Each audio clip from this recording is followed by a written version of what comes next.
The surveillance state did not arrive with sirens. It arrived with software. Now the watcher is invisible, automated, and everywhere at once. It does not need a human operator to follow you anymore. It only needs data, and enough of it to predict you. Every swipe, pause, search, and hesitation becomes a signal. That signal feeds models built to read behavior before it happens. This is not just surveillance. It is preemptive control. The system watches for patterns you never knew you had. Then it ranks those patterns against millions of others. The result is a profile sharper than memory and colder than judgment. Facial recognition was only the opening move. Now AI can track gait, voice, mood, and intent. It does not need your name when your body is a barcode. Your movement through space becomes a readable chain of events. Retail stores, train stations, airports, and streets are all feeding the machine.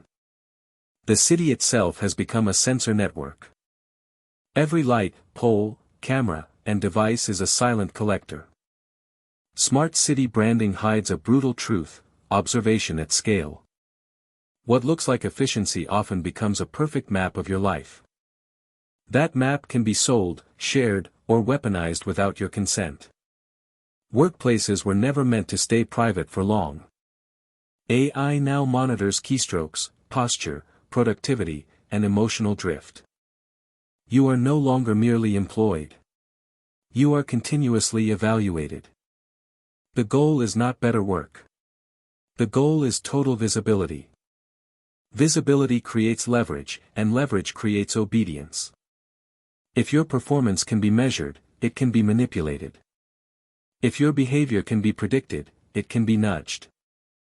If your choices can be shaped, the illusion of freedom remains intact. That is the elegance of modern control. It asks for compliance politely. Most people never see the invisible auction happening in real time. Your attention, location, habits, and fears are all being priced. Advertisers called it personalization. Surveillance firms called it intelligence. The label changes. The extraction stays the same. Data brokers stitch fragments of your life into a complete shadow. That shadow can outlive deleted posts, wiped devices, and changed passwords. It is built from receipts, metadata, location traces, and patterns of absence. AI makes the shadow dynamic, always updating, always learning. It does not merely record your past. It forecasts your next move.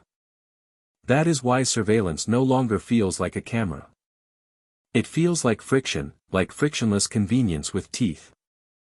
The device in your pocket is not just a tool. It is a sensor, a recorder, and sometimes a courier. Apps ask for permissions, but the real permissions are social. We accept terms because refusing means exclusion. So the surveillance state grows through consent under pressure. No knock at the door. Just 1,000 micro-acceptances. Each one small enough to ignore, together large enough to erase privacy. In public spaces, AI watches what humans cannot sustain. It never blinks, never gets tired, and never forgets a face. It can search crowds in seconds and flag a target instantly. What once required a team now happens as a background process. That background process becomes normal before anyone realizes it is policy. Normalization is the real weapon. It makes domination feel routine. Once enough systems watch you, resistance starts to feel expensive. That is how power survives in plain sight. By the time people notice, the infrastructure is already locked in. And locked-in systems rarely ask permission to keep expanding. They spread through contracts, upgrades, emergencies, and fear. Every crisis becomes a justification for more observation. Every promise of safety quietly adds another layer of control.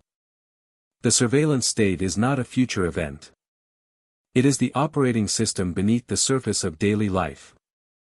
It lives in recommendation engines, scorecards, checkpoints, and predictive dashboards. It lives in the machine that learns your routine before you do. The real threat is not one camera. It is the total system. A system that sees, stores, sorts, and responds faster than human oversight. When that system becomes default, freedom shrinks without a headline. That is how the AI surveillance state wins quietly. Not through invasion, but through integration. Not through force alone, but through dependency. And once dependency feels normal, the cage no longer looks like a cage.